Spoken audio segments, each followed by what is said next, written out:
Class 8 NCERT English Honeydew. Chapter 4 Bepin Choudury's Lapse of Memory. By Satyajit Ray. Before you read, do you have a good memory? Has your memory ever played any tricks on you? Forgetfulness often puts you in a tight spot. But forgetting a part of your life completely may drive you crazy. In this story, Bepin Babu goes nearly crazy because he cannot recollect his stay at Ranchi. He has never been to Ranchi, he insists, though there are many witnesses to the contrary. What is the suspense all about? Now, let's start. Part 1. Every Monday, on his way back from work, Bepin Choudury would drop in at Kalicharan's in New Market to buy books. Crime stories, ghost stories and thrillers. He had to buy at least 5 at a time to last him through the week. He lived alone, was not a good mixer, had few friends, and didn't like spending time in idle chat. Today, at Kalicharan's, Bepin Babu had the feeling that someone was observing him from close quarters. He turned round and found himself looking at a round-faced, meek-looking man who now broke into a smile.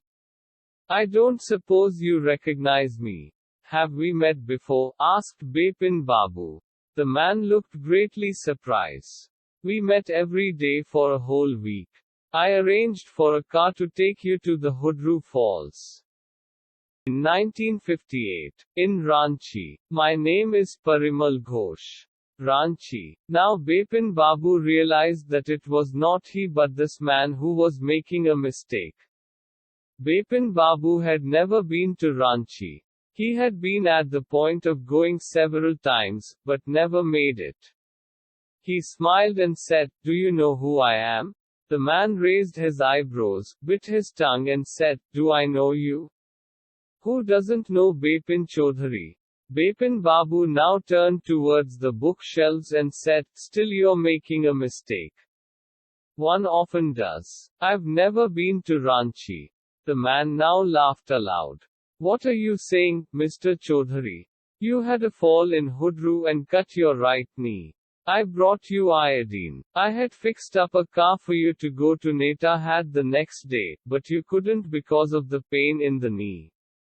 Can't you recall anything? Someone else you know was also in Ranchi at that time. Mr. Dinesh Mukherjee. You stayed in a bungalow. You said you didn't like hotel food and would prefer to have your meals cooked by a bawarchi. Mr. Mukherjee stayed with his sister. You had a big argument about the moon landing, remember? I'll tell you more, you always carried a bag with your books in it on your sightseeing trips. Am I right or not?" Bepin Babu spoke quietly, his eyes still on the books.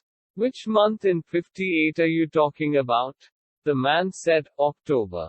"No, sir," said Bepin Babu. "I spent puja in 58 with a friend in Kanpur." "You're making a mistake. Good day." But the man didn't go, nor did he stop talking. "Very strange. One evening I had tea with you in a veranda of your bungalow. You spoke about your family. You said you had no children, and that you had lost your wife 10 years ago. Your only brother had died insane, which is why you didn't want to visit the mental hospital in Ranchi." When Bepin Babu had paid for the books and was leaving the shop, the man was still looking at him in utter disbelief. Part 2. Bepin Babu's car was safely parked in Bertram Street by the Lighthouse Cinema. He told the driver as he got into the car, "Just drive by the Ganga, will you, Sitaram?" Driving up the Strand Road, Bepin Babu regretted having paid so much attention to the intruder. He had never been to Ranchi, no question about it. It was inconceivable that he should forget such an incident which took place only 6 or 7 years ago. He had an excellent memory. Unless Bepin Babu's head reeled. Was he losing his mind? But how could that be? He was working daily in his office. It was a big firm, and he was doing a responsible job. He wasn't aware of anything ever going seriously wrong. Only today he spoke for half an hour at an important meeting. And yet the man knew a great deal about him. How? He even seemed to know some intimate details. The bag of books, wife's death, brother's insanity. The only mistake was about his having gone to Ranchi. Not a mistake, a deliberate lie. In 58, during the pujas, he was in Kanpur at his friend Haridas Bagchi's place. All Bepin Babu had to do was write to. No, there was no way of writing to Haridas. Bepin Babu suddenly remembered that Haridas had left with his wife for Japan some weeks ago, and he didn't have his address. But where was the need for proof? He himself was fully aware that he hadn't been to Ranchi, and that was that. The river breeze was bracing, and yet a slight discomfort lingered in Bepin Babu's mind. Around Hastings, Bepin Babu decided to roll up his trousers and take a look at his right knee. There was the mark of an old inch-long cut. It was impossible to tell when the injury had occurred. Had he never had a fall as a boy and cut his knee? He tried to recall such an incident, but couldn't. Then Bepin Babu suddenly thought of Dinesh Mukherjee.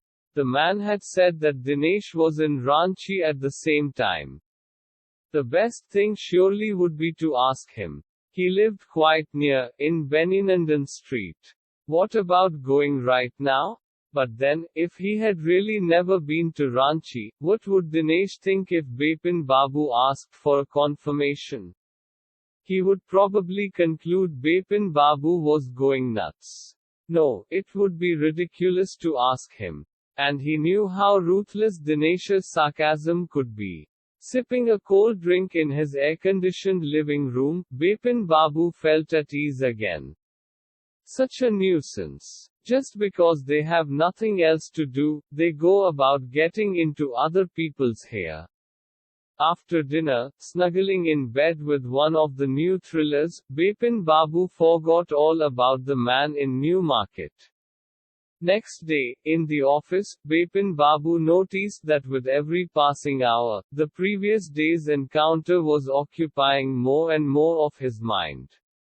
If the man knew so much about Bepin Babu, how could he make such a mistake about the Ranchi trip? Just before lunch, Bepin Babu decided to ring up Dinesh Mukherjee. It was better to settle the question over the phone, at least the embarrassment on his face wouldn't show. 235616. Bepin Babu dialed the number. Hello, is that Dinesh? This is Bepin here. Well, what's the news? I just wanted to find out if you recalled an incident which took place in 58. 58. What incident? Were you in Calcutta right through that year? That's the first thing I've got to know. Wait just a minute. 58. Just let me check in my diary. For a minute there was silence. Bepin Babu could feel that his heartbeat had gone up. He was sweating a little. Hello. Yes, I've got it. I'd been out twice. Where? Once in February, nearby, to Krishnanagar to a nephew's wedding. And then, but you'd know about this one. The trip to Ranchi. You were there too. That's all. But what's all this sleuthing about? No, I just wanted to. Anyway, thanks. Bepin Babu slammed the receiver down and gripped his head with his hands. He felt his head swimming. A chill seemed to spread over his body. There were sandwiches in his tiffin box, but he didn't eat them. He had lost his appetite. Part 3. After lunchtime, Bepin Babu realized that he couldn't possibly carry on sitting at his desk and working. This had never happened in the 25 years he had been with the firm. He had a reputation for being a tireless, conscientious worker. But today his head was in a whirl. Back home at 2:30, Bepin Babu lay down in bed and tried to gather his wits together. He knew that it was possible to lose one's memory through an injury in the head, but he didn't know of a single instance of someone remembering everything except one particular incident, and a fairly recent and significant one at that. He had always wanted to go to Ranchi, to have gone there, done things, and not to remember was something utterly impossible. At 7:30, Bepin Babu's servant came and announced, "Chuni Babu, sir. Says it's very important." Bepin Babu knew what Chuni had come for. Chunilal had been at school with him. He'd been having a rough time lately and had been coming to see him about a job. Bepin Babu knew it was not possible to do anything for him and, in fact, told him so. But Chuni kept turning up like a bad penny. Bepin Babu sent word that not only was it not possible for him to see Chuni now, but not in several weeks. But as soon as the servant stepped out of the room, it struck Bepin Babu that Chuni might remember something about the 58 trip. There was no harm in asking him. Bepin Babu hurried down the stairs and into the living room. Chuni was about to leave, but seeing Bepin Babu appear, he turned round hopefully. Bepin Babu didn't beat about the bush. "Listen, Chuni, I want to ask you something. You have a good memory, and you've been seeing me off and on for a long time. Just throw your mind back and tell me, did I go to Ranchi in 58? Chuni said 58.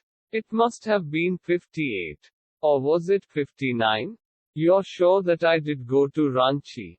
Chuni's look of amazement was not unmixed with worry.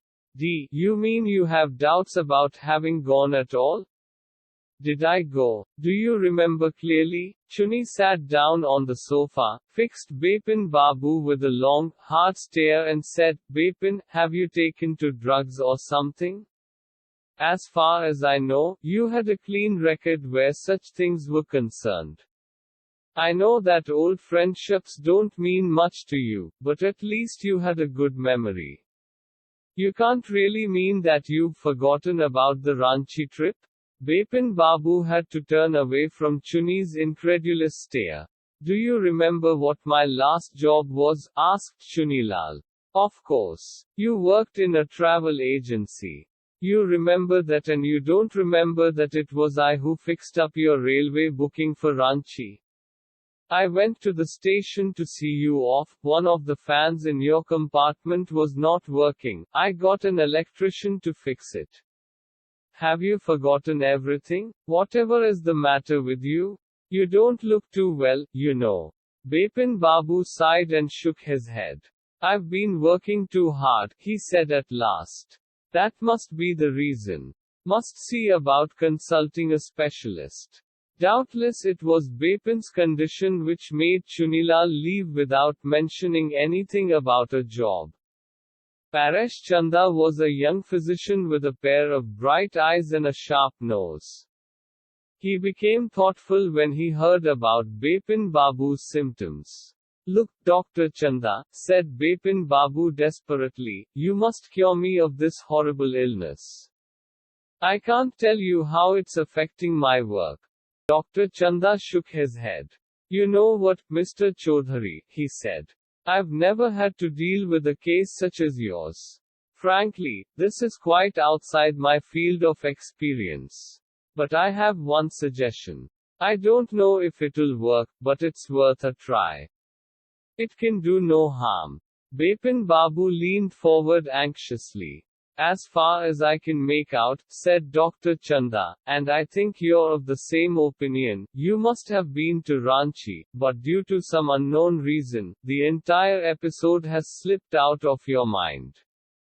What I suggest is that you go to Ranchi once again. The sight of the place may remind you of your trip. This is not impossible. More than that I cannot do at the moment. I'm prescribing a nerve tonic and a tranquilizer. Sleep is essential, or the symptoms will get more pronounced." Bepin Babu felt somewhat better the next morning.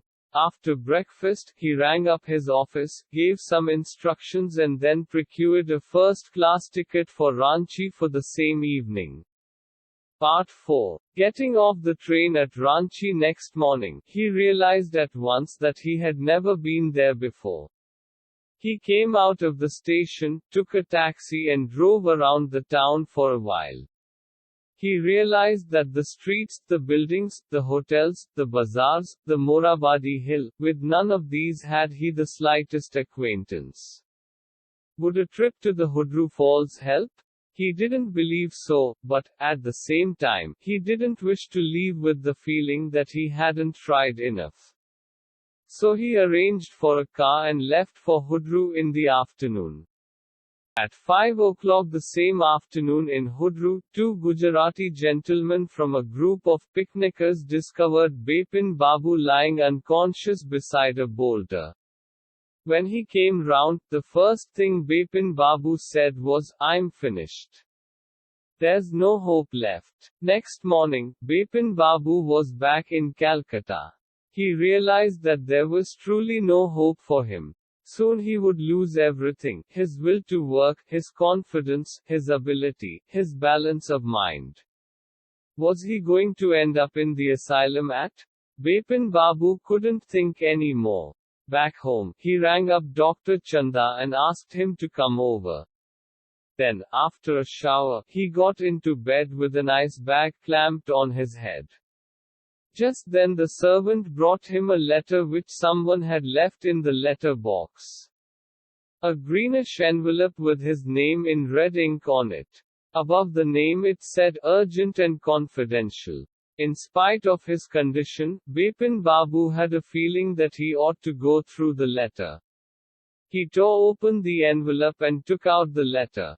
This is what he read: "Dear Bepin, I had no idea that affluence would bring about the kind of change in you that it has done. Was it so difficult for you to help out an old friend down on his luck? I have no money, so my resources are limited. What I have is imagination, a part of which I used in retribution of your unfeeling behavior. Well, you'll be all right again now. A novel I've written is being considered by a publisher. If he likes it enough, it'll see me through the next few months. Yours, Chunilal." When Dr. Chanda came, Bepin Babu said, "I'm fine. It all came back as soon as I got off the train at Ranchi." "A unique case," said Dr. Chanda. "I shall certainly write about it in a medical journal. The reason why I sent for you," said Bepin Babu, "is that I have a pain in the hip from a fall I had in Ranchi. If you could prescribe a painkiller,